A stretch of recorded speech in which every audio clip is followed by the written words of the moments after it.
Let's see if I can pick up on that. Normally it's either the ATF, a bomb squad, or somebody that I'm teaching to be pyrotechnician. So I'm going to go give you a real brief talk about the beginning of fireworks. A lot of people know how fireworks got started. It was the Chinese, they say, invented it. Of course, some of the East Indians like to claim that too, but we're pretty sure it was the Chinese. And then the big change of events when they invented black powder was Napoleon brought it back in like 1270 something. And then, of course, then after that, the whole world got black powder, changed a lot of stuff. And black powder basically is the basic for all fireworks. And from there, things have gone through big changes. For many years, it was just gold because black powder is made with charcoal, so all the colors were gold, gold, gold, gold. Then pretty soon somebody came up with white, and then all the chemicals changed and colors went insane. The stuff they're doing now is like, you can't even believe what they're doing now with all the electronics and everything involved with it. And I brought a couple of different items here to kind of show you what they're made out of. Give you a brief idea. You got space here. I'll pass some of these things around. You can hold them, fondle them, whatever you want.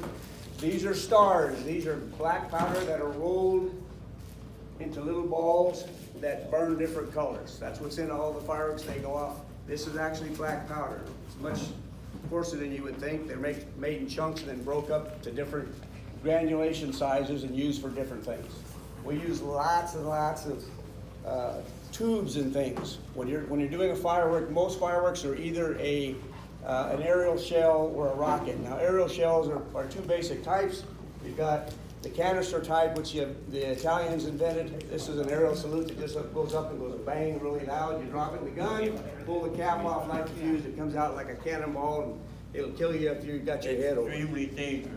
The Chinese invented the ball type. You can make them with plastic balls. They go from 3-inch, which is this size, all the way up to 12-inch, which is this size. You can buy these things pre-made, and then you got to put them together with a time fuse. And I've got an example of what one looks like. This is the inside of a shell. You got your black powder in the bottom. This thing is dropped in the gun. The fuse comes down, lights the black powder, boom, shoots out like a cannonball, lights the time fuse at the same time. It's burning, burning, burning, going up in the sky. Gets to the center, it's full of black powder and all those stars. Boom, it blows up, it lights them all, they come flying out, and you can see them. That's the way they work, man. And the canister is basically the same, except the Italians put small shells in the big shells. They break, and they break, and they break again. Now, one of the things that Holtville really kind of stands out in the fireworks industry, we've got lots of records and a lot of fame. You wouldn't know this, but Holtville is known all over the country. Yeah, we know. For different things. And I'm going to tell you how we got connected with that. This little machine here, at one time was sitting in Sam Sharp's store. Up to that point in time, all the fireworks were little of the stars that burned. There were little cubes about like the size of a sugar cube. They would dampen the composition to 10%, and they would take a knife, they'd cut them in little squares and roll them in black powder, and that's all they had. Burned one color, burned one color. The Chinese were making stars that were changing color. Boom, red to white to blue. How'd they do that? How'd they do that? We knew they had them. We had no idea how they did it. It was a big secret for many, many years. I walked into Sam Sharp's store one day, and this was sitting there, and I said, "What's that?" And he says, "Well, this belonged to a guy who was a rock hound over here in Holtville. Is it Bailey? Over there where you had the horses? Raymond Bailey. Over there where they're going to make the new slum? Yeah. Over there? Okay." And, so over there that Bailey died, and I ended up buying this with some of his rock stuff there, and I started playing with this thing, and I figured out how to make color-changing stars. They're rolled, and then one color is put on, then another color, and another color, and that's how you get them to change color as they burn, like a jawbreaker. And I went to a fireworks convention a year later, and I was standing there talking to a couple of guys about it, and about 10 minutes later, there was 20 guys, and they're all going like, "What? You know how to, what? They didn't believe it. A year and a half later, the entire United States changed over and started making round color changing stars. It was one of the biggest changes that ever happened in the fireworks industry in all the years it's been here. Holtville. They know us. They don't call that a Schaffner star? They know us, yeah. Also, Holtville has certain records. A comet is a pressed piece of black powder that could be from this big to the biggest one in the history of the world. Is a 12-inch diameter, weighed 25 pounds. It was made in Holtville. Fired at IBC. We've got another record. there was a group of people that used to come down to Carroll County out at the Holtville Ranch for several years, and they met out there, and they did fireworks on the weekend. And it got so big that they incorporated it. It's up at Lake Havasu, and they just celebrated the 32nd year up there. Several thousand people. They all know Holtville. They started here. You guys don't know this, but they know you. And so Holtville's got some pretty deep roots in the whole fireworks trade. Some of the things that we do down here in Holtville, there was two ladies, 80 years old in Pennsylvania, that used to make fuse. This is called quick match. This is 16 pieces of string that are dipped in wet black powder. See them coming apart there? And then dried, and then wrapped in 2 coats of paper and made in 60-foot bundles. And this stuff will burn very slow on the outside. As soon as it gets in that tube, it just goes like lightning. The whole thing goes about 2 seconds from one end to the other. These are used for making the American flag at the end of the show, where it says good night, Happy New Year, whatever. So they died, these 2 ladies that did this, and nobody knew how to do it. They learned how to do it from their dad. And then a guy in Holtville took a bunch of dairy barn equipment and figured out how to make a machine and started the industry up again in Holtville. Everybody knows that. We're famous. Okay, now, another thing, another record we got. He's happier about this than he is talking about cows. Now Chase handles the cows now. This is a mandrel that you take and you roll craft paper and chipboard on it, and then you fold the ends in, you put a big old disc in it, and it has time fuse in it, and to construct an Italian type shell made by Lee Ferris. You ever heard of him? Yeah. Made by Lee Ferris. That thing's been all the way across the United States. People have used it. You use a giant version of this. See, this is the disc, the end disc that go on the end of it for the time fuse, but that would be 8-inch to do the same thing. And that thing's been used making fireworks all over the country. Another thing, we had a guy from Holtville that shot a fireworks show in Hawaii. Was the oldest guy in Hawaii to ever shoot a fireworks show. There. Did he do it on purpose? Well, he was there. He did it. His wife. Bobby knows. Bobby was on a million shows with us. But the history of Holtville and fireworks is that Holtville started up the fireworks shows here on the 4th of July again. I don't know what it was when we had our Jubilee. What was that? 80 something. And we started that here, and then we eventually started doing the El Centro show and then the Calexico show. And so actually one year we fired Holtville on the 3rd, and on the 4th of July we set up El Centro, fired it, went to Calexico, set it up, fired it, then went back to Brunt's Corner, set it up and fired it. Nobody in the history of the United States has ever fired 3 shows in one night. They didn't want to give us the permit because they said nobody could do it. Except for the glowing trail going down the freeway. That was another mishap we had. The guns that we fired at that time were paper guns. I used to go down to the IV Press. These were the news rolls. And I would get these from them for free, and then we put the wood plugs in them and nail them in there. We'd shoot them. And we'd shoot the finale, we'd put it in a trailer. We've got this idea. We'll put it in a trailer and we can just haul it from town to town instead of building the racks or burying them and all that. Well, we were down there in the middle of the freeway. This thing caught on fire again because of all the glowing stuff. And we planned everything, had fire extinguishers in case that happened, except it was in a different truck. So anyway, we're on the side of the road throwing dirt on there and got it out. And by the way, after we did that 3-night thing, the next night we went up to Casa del Zorro, Borrego Springs, and fired another show. And nobody's ever done that many shows in that many days, ever. They couldn't believe it, we did it, yeah. And so we got that record here in Holtville. Now, another thing, when I used to do some consulting in Hawaii, I'd go over and I'd train people who were gonna be pyrotechnicians. And one year, because they knew me over there and I was licensed, they had me come over to do, to oversee, to teach, to do everything for this group that was coming from Japan. And there's a group of people there that what they do, it's called tutsetsu. And they do not consider themselves fireworks people. They didn't even understand the name Hanabi. You know what Hanabi is? Senko Hanabi, never heard of it?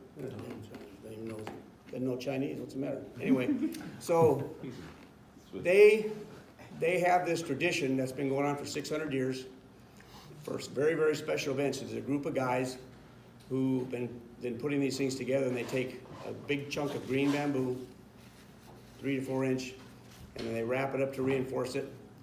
And what I had to do there was a stack of paper like this that I had to basically go, and I had to teach them all the OSHA stuff. I had to train the people. I had to observe them. We had to build a building to be legal to manufacture in a building in a public park in Hawaii. They constructed a building. It was actually even air conditioned, which had to be, after the display that night, had to be torn down and taken out of the park and taken away. And one of the aspects, there were so many things that they covered. One of the things was that the green bamboo that they shipped over, these things were prepared because they were an agriculture product, had to be destroyed that night immediately after the show. And basically what they did is they took this big piece of bamboo that was all reinforced, and they went into the building and they mixed up the gunpowder, and they put clay in the bottom first. All the nodes were bored out except the bottom one. They put clay in there and took a baseball bat that had been sawed off nice and flat, and they beat on it. They mixed up the powder. The guy had this, they're not kimonos, but they had this thing that they wore. It looks like a kimono. Very special guys. It's almost a religious thing they do.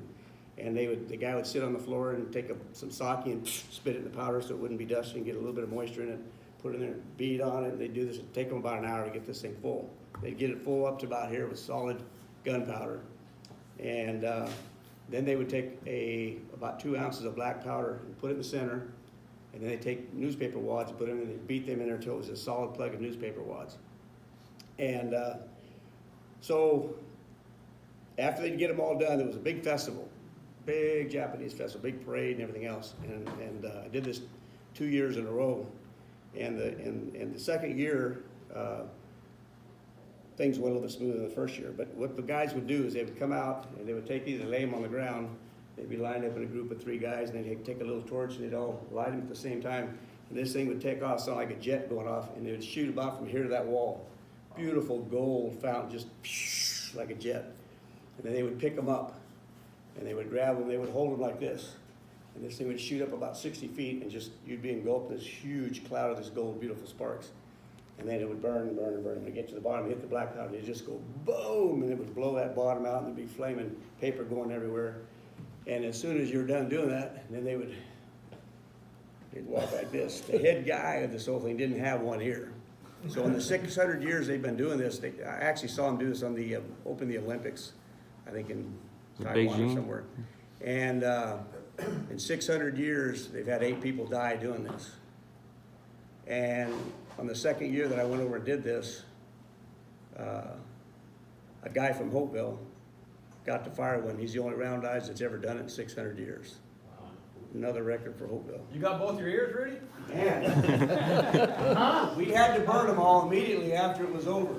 Now, I don't know what happened, but that night when their ag guy was standing there watching us burn them all and counting them one at a time, One guy. somehow we think one of these tubes or 2 of these tubes fell in the fire, and he counted them, and somehow one of these fell on a UPS truck and came here FedEx. And I have the proof. There you go. And this is the one that you picked it up, you'd hold it like this. Let's see, they held it like this. And it had to be behind your foot, so you didn't blow your foot off when the thing went off. And I tell you, it was hot. That thing right here was flaming hot. So we got lots of records here in Holtville, lots of things we've done here that a lot of other people haven't done, and they know you guys. And that was all okay with Mom, right? Yeah. But, it's always interesting though when they have conventions. They have the one in Havasu every year, but they have conventions all over the United States every year somewhere else. And if you go back there to the convention, they know Holtville right away. You know, it's like, oh yeah, Holtville. That's a place where they started the round stars, and that's a place with this and that's that. So you guys are on the map. Now, if you guys have any questions about how these are built, any questions about colors or anything else, I'm here to answer them.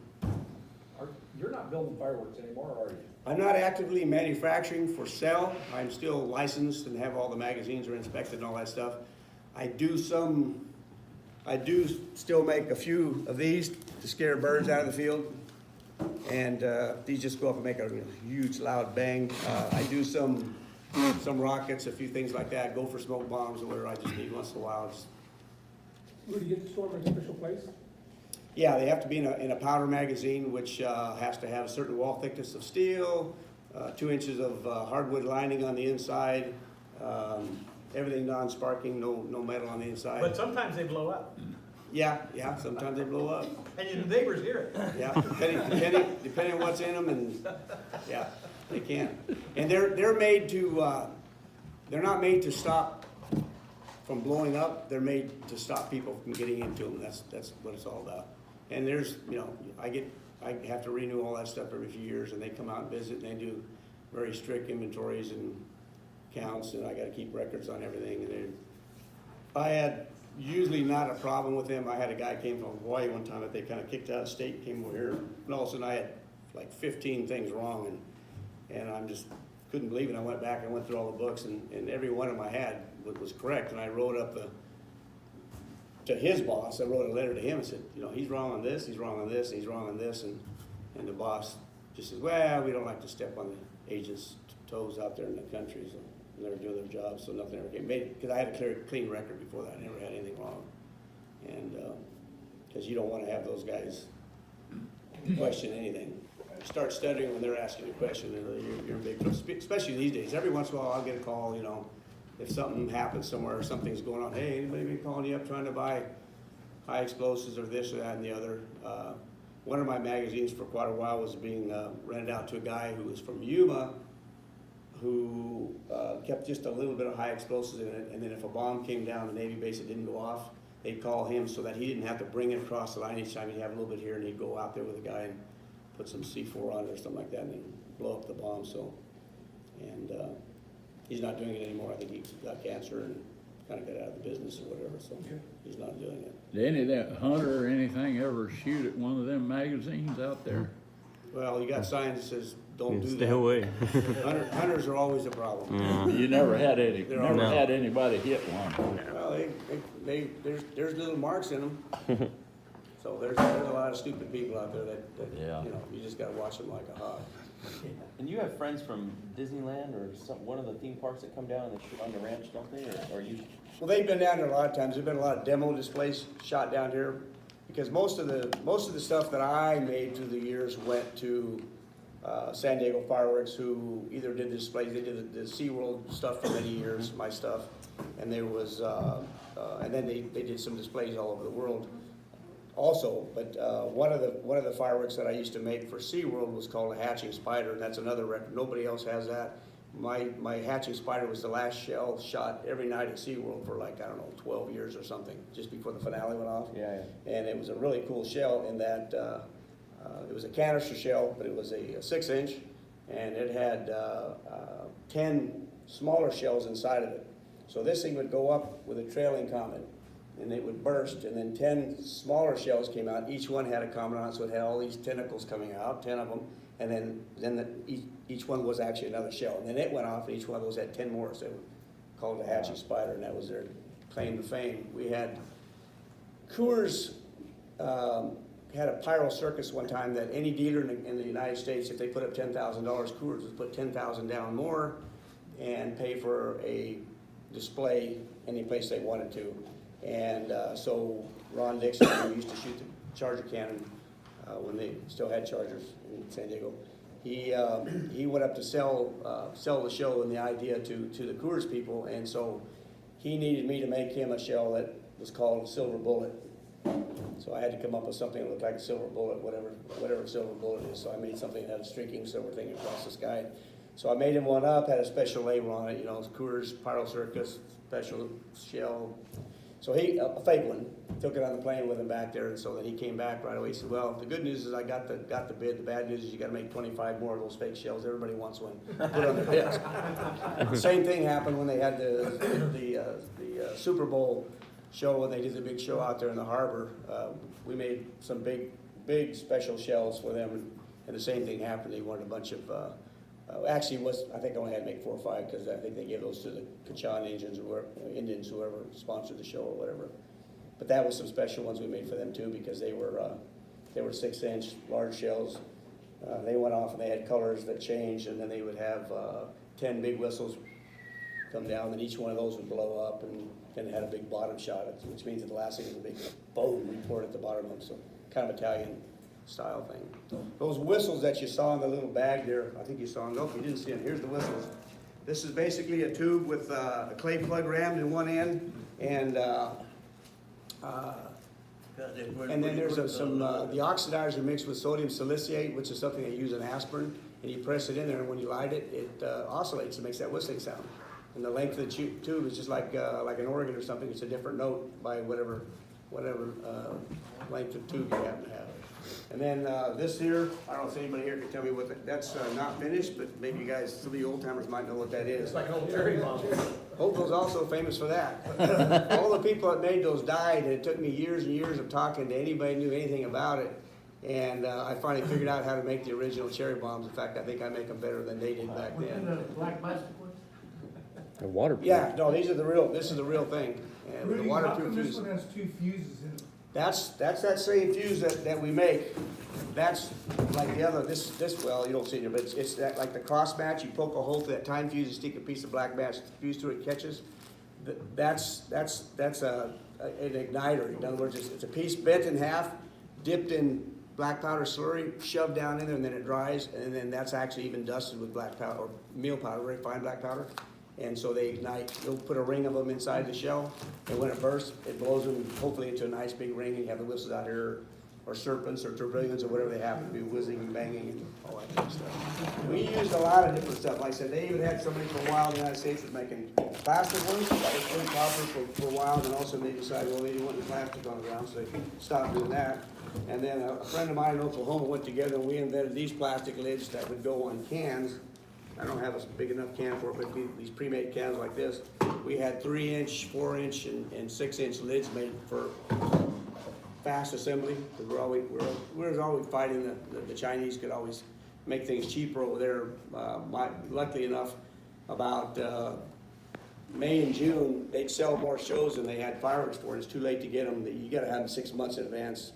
The fireworks here, and then they need stuff in a hurry, and I would already have it made, and I'd sell it to them. So we came up with that plastic lid there, and then we went through had the mold made, I did all the testing, got them working, and then we went through all the process of getting a patent on it, and then our patent attorney says, okay, now before I pull the gun on this, and we do it, he said, are you prepared to defend this? I said, what do you mean? He says, well, if it's as good as you say it is, and there is nobody that has anything like this, he said, somebody's probably going to duplicate it. Then after you duplicate it, then you gotta sue him once, and then if he doesn't pay, then you gotta sue him again to get the money and this and that and the other. We finally said, the hell with it. Nobody's ever gonna duplicate this anyway. 4 months later, there was one in Italy, one in Australia. Duplicate our lid almost exactly. So, What's it cost to put on Freedom Fest here at IVC? I think the budget's come down a little bit in the last few years. I think it was hovering around, somewhere around 10,000 and 20,000. Depending on what it was. There's hardly anything you can do for much less than 2,000. Yeah. You might get a high school graduation or a homecoming thing where they mostly shoot some fountains off and some electrical stuff and low level stuff. A lot of it's insurance. You know, they got to get the $1 million insurance on it right off the bat, and they're paying the guy that's shooting it. See, when I made the fireworks, I would make them, then I would sell them to them, and then they would pay me to mix it with some more Chinese stuff, send it right back down to me again, and then they would pay me to shoot the show. How long did it take you to make that, for a show? Tell they say, yeah, we're gonna do it a certain date, when you get started? Well, it didn't really, in the old days, the Italians probably did that. You know, we got the 4th of July coming up, we got the show, we're gonna build this and this and this and this. My thing was mostly runs, like this salute here. You know, there was times I would make several thousand of these at one time.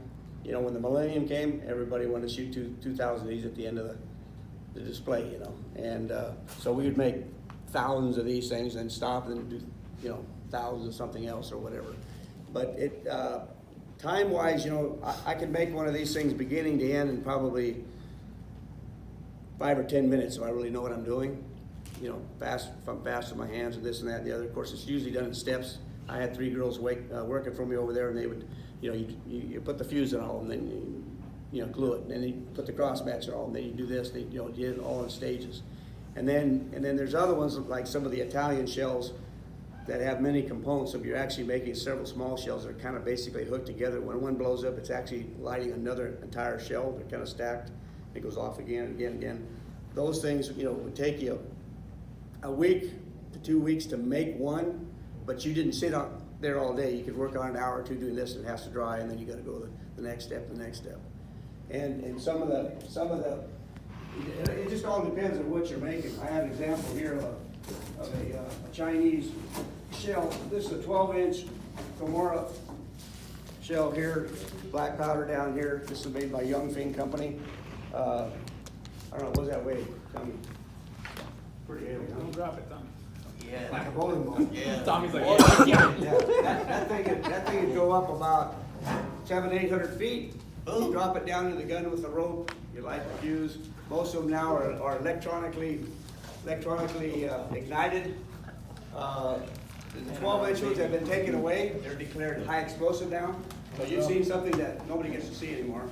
But, That's live, ain't it? that was usually the biggest size shell that anybody did, even though there's some records out there. A guy in the United States, a friend of mine, has made a, 48-inch shell. And they're actually going by weight now, to get the Guinness Book of World Records. What was the biggest one we shot down there? Where? Hazel Park. Drove the mortar down in the Probably ground. 8-inch. Yeah. I thought it was bigger. No, I Because don't want to one like this probably, go ahead and drop the button. One like this probably cost, in the show, they probably put in the budget of the show like a couple $100 for that, one shell. Maybe they paid 150 for it and sell it for, a couple $100. And then one small one like this, when I was making lots of them, it was, about $3.50. Because this is just basically, you're using a heavy wall tube. This is a 4-inch version of the salute. Very, very heavy wall tube. And it's just filled with that silver flash powder you see in firecrackers. That's all that's in there. So when that fuse goes through that disc and gets up there, it just boom. So it's pretty easy. You're not making the stars, you're not drawing the stars, you're not physically placing whistles in here, doing anything, in, some kind of a pattern shell. You see a lot of patterns now. You see the smiley face up there, and they're doing some stuff now. The Japanese are doing some stuff that's just, it's so mind-bogglingly insane that I can hardly imagine it. I know how they're doing it, but I can't imagine how they get it done. For instance, you know how a color changing star is. It's burning so far and it goes to another color. If you can imagine a chrysanthemum shell which has no trailing colors, it just say blue, bang, the whole thing, they're all independent, blue. And all of a sudden, a ring appears, which means they had to take that one group of stars and they had to change to white. And then they would go back to the blue again, or red, or whatever it was, and that ring disappears, okay? So they had to have one ring of some special time stars that would all of a sudden appear. Then all of a sudden, the next year they came out and all of a sudden a ring appears, and it goes out, and then a ring going this way appears. Now this is insane, they call them ghost shells. This thing goes up, boom, and on this side, a little ring appears, and all of a sudden the ring goes across. And some of them, it's going across and back, and it's just, to keep those things straight in your little muffin pans and putting the right one in the right place, it's just nuts. I mean, it just boggles me. And then they have to build these things. The timing has to be absolutely perfect. It's just crazy what they're doing now. I'm glad I'm not doing it. I could, trying to duplicate that. That was always the thing, when you started off, it's always like, how do they do it? How do they do it? I always enjoyed making them a lot more than I ever enjoyed shooting them. The making was the fun parts. Figure out what they were doing and try to outdo them, And but it's a lot of fun to do it. You got to be good with your hands, and like I say, the 12-inch Comet, the one that Holtville made, the biggest one anywhere. Well, the press for that was made, in a farm shop here in the valley. I have a Comet press, which is does 3-inch and 4-inch Comet. So if you shoot it, it's just gold glitter black powder, big column goes up 300 feet. I have one that's an automatic press that actually, as I worked on it, got it better and better. But you just hit a button with 2 hands, and a machine would dispense the exact amount of powder in there, which is the same machine that they use to load your airbag, the little black powder in it, so it was real accurate. Hit it, and it would load it. The press would come down, press it for 3 seconds, release the pressure, the gate would open, it would start up again, push the Comet out, and it would drop it in your hand, and I could make 600 Comets in a day. the best place in the world that was hand pumping comets by hand with a hammer and ramming them was doing about 150 comets a day. So another record. Everybody knows about that one too. Sitting out there if anybody wants it. I think Chase should carry on the tradition with learning how to do this. He's not interested. He can get all he wanted, so he's not interested. I'm tired of them, you know? That's an art to learn. Well, Yeah. my dad never liked fireworks. They cost money, waste of money. So I would take money and give it to our milkers, and they'd go back to Mexico County and say, hey, give me some fireworks, give me some cuetes, you know. And I tried for years to explain, I want cherry bombs. I drew them pictures, I tried to explain to them, I want cherry bombs. I want something that would burn underwater. Never got one, ever in my life. Then I finally found out years later that Emo was robbing my bag before they got it to me. He wouldn't let me have any of the cherry bombs. So that's how I got into the, literally, when I got my driver's license, actually I let it go almost till I was 17 by the time I finally went. They said, if you don't get it this week, your thing's gonna expire. So I went and finally got it. I was driving all over the ranch anyway. I didn't care if I had a license or not. But when I finally got the license, one of the first things I thought about, well, I'm finally gonna go down to Mexico. I'm gonna buy my own damn cherry bombs. And I went down there and I was totally disappointed. I couldn't find them. I couldn't believe it. No, yeah, we used to have, we don't know. Well, what I didn't know is at the time, all those cherry bombs in Mexico were all made in the United States.